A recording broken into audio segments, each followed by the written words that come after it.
and welcome to all our viewers in Nigeria. Day News on Global Television. We're live in the nation's capital, Abuja. I am Queen Agaba. President Bola Tinubu has signed the National Student Loan Amendment Bill into law.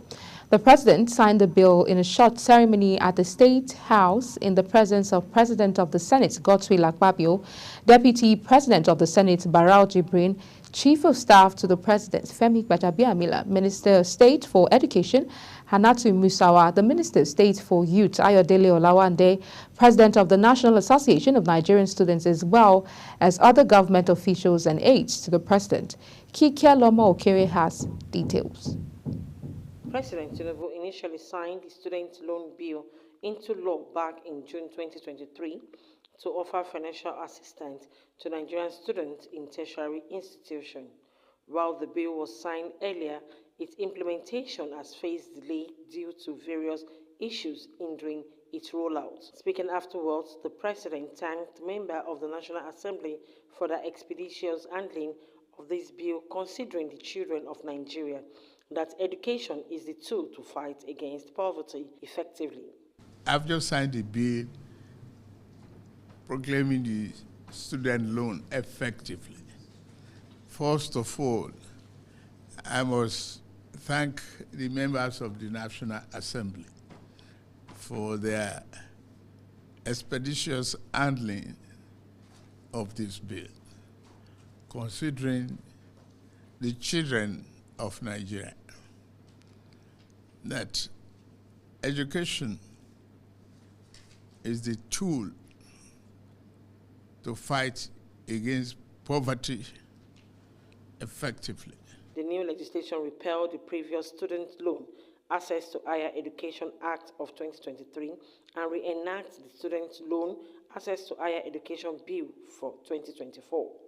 Kike Lomo Okere, Global Television News.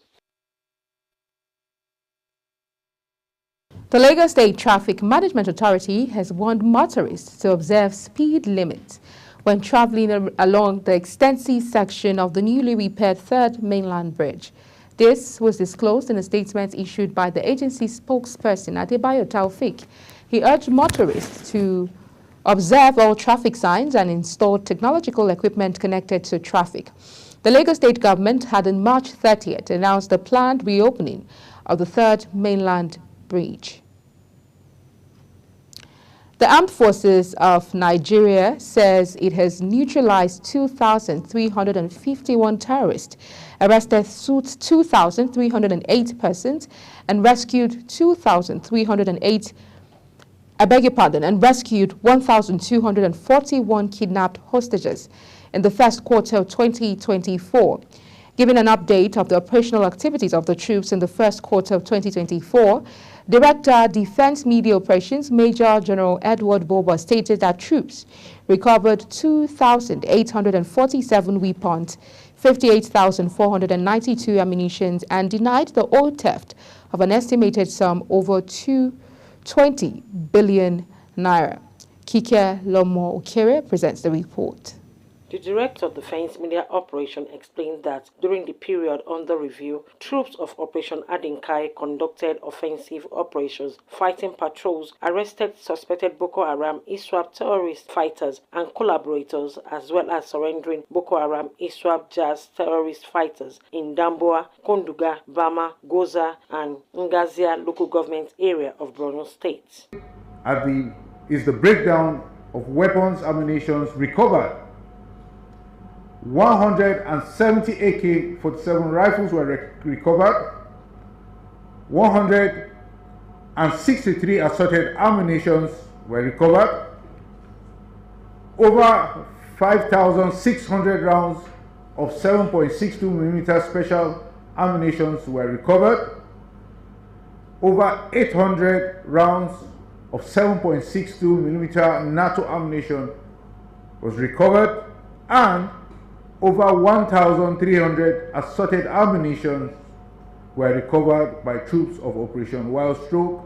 He says troops of Operation Safe Haven conducted offensive operations, cordoned and searched and arrested suspected violent extremists, kidnappers in Mangu, Bakin-Ladi and Baza local government area of Plateau State, as well as Ukum local government area of Benue State. Assorted arms, 2,914 rounds of 7.62mm special ammunition,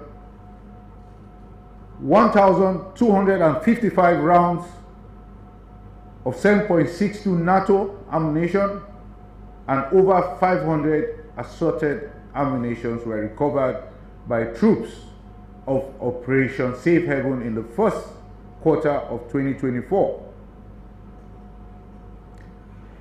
In the South-South zone, troops of Operation Delta Safe maintain momentum against the activities of the crude oil theft. Troops destroyed several illegal refining sites and recovered stolen products. Troops also conducted offensive operations in southern Ijo and Akpabuyo local government area of Bayelsa State and Cross River State, as well as Ugeli South and North local government area of Delta State. Neutralized 54 violent extremists and arrested over 850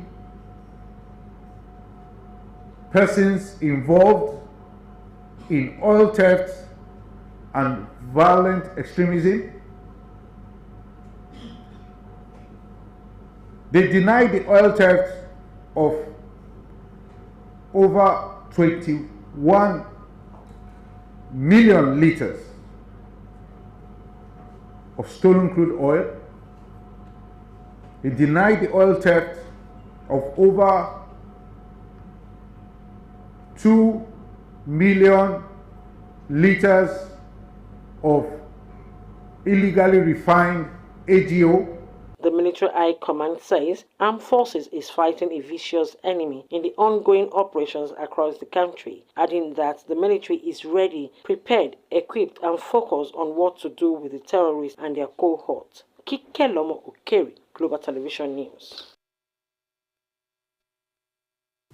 The Code of Conduct Tribunal has suspended the chairman of the Kano State Public Complaint and Anti-Corruption Commission, Muyi Magaji, following allegations of misconduct and breaches of public officers' conduct. Magaji, who is facing charges ranging from alleged conflict of interest to false asset declaration and accepting bribes, was arraigned in Abuja. The CCT granted a motion for his suspension, directing him to step aside from his position pending the resolution of the case. In order to further strengthen the reporting system of discrimination against persons with disabilities at airports, the National Commission for Persons with Disabilities, in partnership with the Center for Ability Rehabilitation and Empowerment Care, is establishing Disability Desk to address issues of discrimination emanating from air travels. Fauzia Lukman has details. The National Commission for Persons with Disabilities have approved the deployment of its commission staff for disability desks at local and international airports across the country for easier access to persons with disabilities, while handing over some assistance devices and operational guidelines for aviation accessibility project for persons with disabilities. Founder of the Center for Ability Rehabilitation and Empowerment, Dr. Chike Okogu, appealed to the federal government to establish service desks in all local and international airports, as well as increasing the budgetary allocation for the commission. Beyond this project, funding is important for the lives of persons with disabilities. Please, Mr. President, we are begging. We persons with disabilities are not beggars, but we are now saying, we're using the word please, sir, in the midterm budgetary allocation. Can we have at least 1 trillion naira for persons with disabilities? Yes, it is international standards. Dr. James Lalu, the Executive Secretary, National Commission for Persons with Disabilities, in his response, expressed commitment to deploy manpower that would ensure sustainability of the project. Based on the powers vested in us to protect the rights and dignity of persons with disabilities, we are going to dig deeper with KFC to find out the root cause of this problem, and we must review all their policies and make sure that they align with the provisions of the law and the regulations that are here in Nigeria for the protection of the rights of persons with disabilities. Today, we are taking over a project by CHEERS where we made the initial commitment for the sustainability of this project. The National Commission for Persons with Disabilities will deploy our personnel into the Nigeria airport to provide the necessary support for persons with disabilities. The ES further appealed to the airport authority to secure an appropriate space where its staff can train to provide support for easy movement of persons with disabilities. Fauzia Lukman, Global TV News. The impeachment investigation panel probing alleged gross misconduct against the Edo State Deputy Governor, retired Honorable Philip Shaibu, has fixed Friday for its final adjournment for Shaibu to defend himself.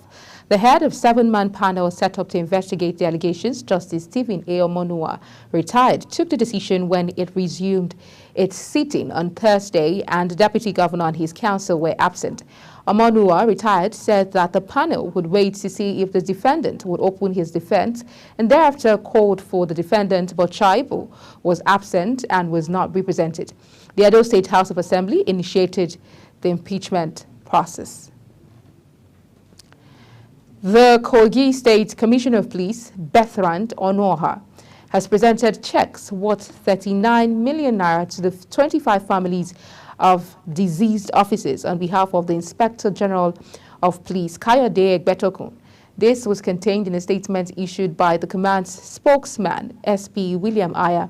He said that while the CP was presenting the checks, disclosing that the gesture was part of the group life assurance and group personal accident insurance schemes aimed at improving the welfare of the families of deceased police officers and to also support support police officers who became accident victims while carrying out their duty. The CP said that the gesture was also to encourage other officers in active service to be diligent.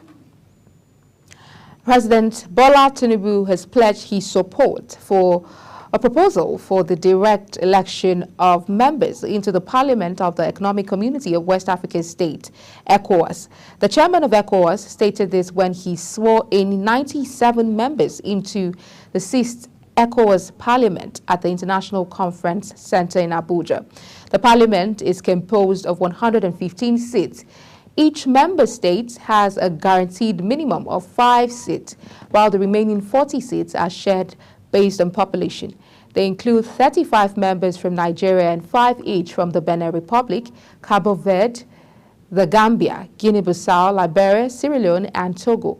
Others include 8 members from Ghana, 7 from Cote d'Ivoire, 6 each from Senegal and Guinea. Mali, Niger, and Burkina Faso have no representatives in the 6th Parliament, as these states have expressed their intention to exit the bloc. You're watching the Midday News, coming to you live from Nigeria's capital, Abuja. We're on Star Times, channel 276. Kindly follow us on all social media platforms using @Global TV NG and other handles now showing on your screen. When Midday News continues, steady dollar supply pushes Naira to 1,262 Naira per dollar. This and other stories coming right after this break. Please stay with us.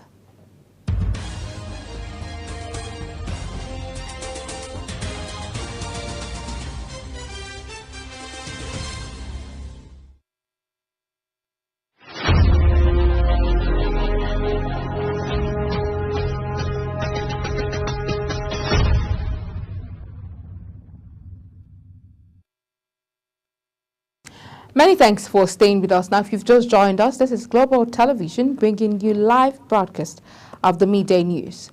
On the foreign scene, rescuers in Taiwan are working to reach more than 600 stranded people a day after the island experienced its worst earthquake in 25 years. One survivor has recounted how tremors unleashed rock slides like bullets around the coal mine he was working at. The 7.4 magnitude earthquake hit near the eastern county of Hualien, killing 9 and injuring more than 1,000. Some stuck in tunnels and near a national park have been rescued by helicopters, but 34 are still missing. The official number of people trapped or stranded rose considerably from about 100 to 660 as people started getting phone signal back in the mountainous regions. Almost all guests and staff of a remote hotel who cannot leave because of damaged roads. Officials are now trying to work out the best way to get them out. In business, the Naira continued its gain against the United States dollar, appreciating both at the official foreign exchange and parallel markets to the delight of many Nigerians. At the Nigerian Autonomous Foreign Exchange Market, the Naira gained 16 Naira or 1.26% as the dollar was quoted at 1,262 Naira per dollar, stronger than 1,278.58 Naira data from the FMDQ Securities Exchange indicated this. This scheduled arraignment of Binance Holdings Limited and 2 of its executives for alleged tax evasion was stalled over a complaint that one of the executives had not been served with a charge sheet. Counsel for the Federal Inland Revenue Service, which is prosecuting the case, Moses Ide, told the court that the Economic and Financial Crimes Commission denied the court bailiff access to the detained Binance executive. The 2 executives charged alongside the firm are Tigran Gambayan and Nadim Anjawala, who escaped from the custody of the National Security Advisor and is currently on the run.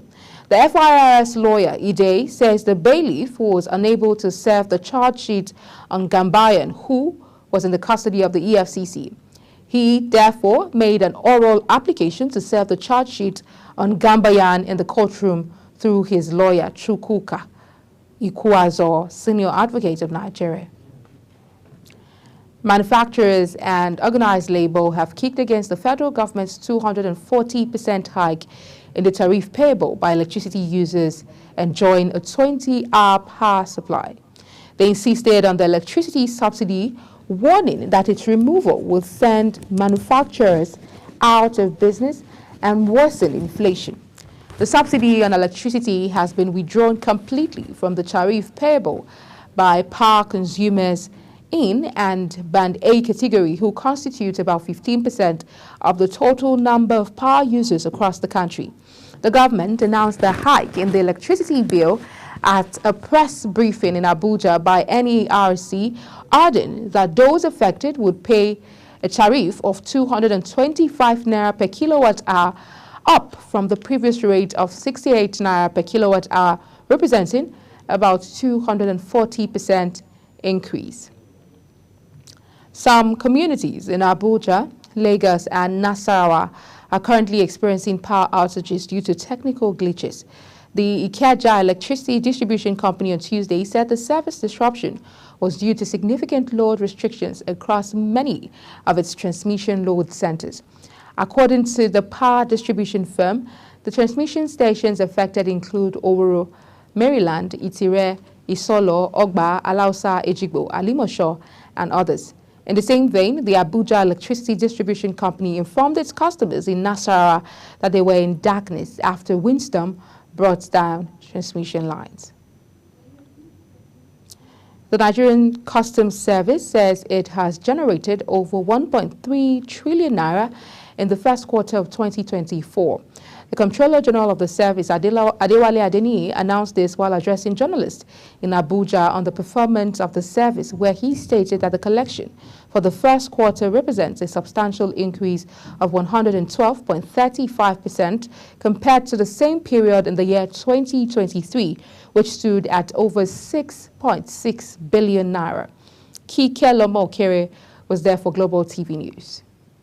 The Comptroller General of Customs rules out that month-by-month analysis further illustrates the service growth trajectory, saying that in January 2024, revenue collection surged by 95.60%, reaching over 390.8 1.24 billion naira from over 199.809 billion naira recorded in January 2023. The upward trend continued in February 2024 with a staggering 138.68% growth, elevating revenue collection to over 450.209 billion naira from over 188.62 billion naira in February 2023. By March 2024, the revenue collected by NCS revenue grew by 132.76% from over 217.66 billion naira to over 506.642 billion naira. Relates this to federal government's annual revenue target of 5.07 trillion for the NCS in 2024. The target translates to a monthly revenue target of 423 billion. We are pleased to report an average monthly revenue growth by 6.2% over the set monthly target and a cumulative revenue collection of 18.6% equivalent to 78,608,972.75 over and above the target of 1.2 trillion for the first quarter. He further stated that in the first quarter of 2024, the NCS recorded a total of 572 seizures encompassing various items valued at over 10.593 billion naira in duty paid value, adding that January saw 111 seizures amounting to over 842 million naira in duty paid value, while February marked the highest seizure number of 432, totaling over 3.70 billion naira. As usual, rice constituted about 40% of the seizures, followed by petroleum products at 25%, with motor vehicles and textile accounting for 9% and 6% of the seizures, respectively. During this same period, Customs detained 22 suspects, and appropriate legal measures are being taken in accordance with the Nigerian Customs Service Act 2023.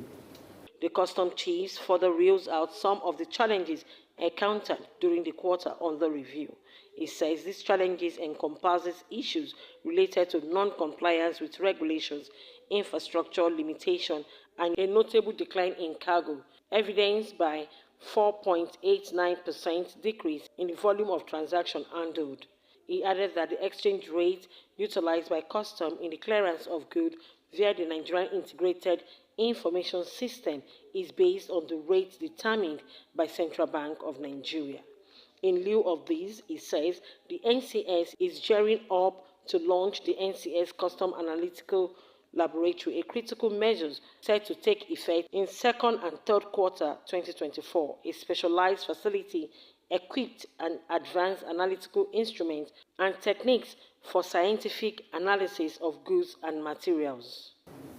In addition to this, significant fluctuations in exchange rates applied in the customs clearance of consignments posed considerable difficulties to our operations.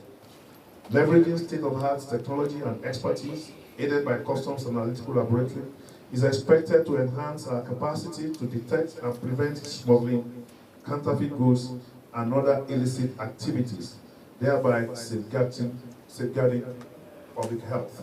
He reiterated the NCS commitment to support the actualization of the 8-point agenda of President Tinubu-led administration.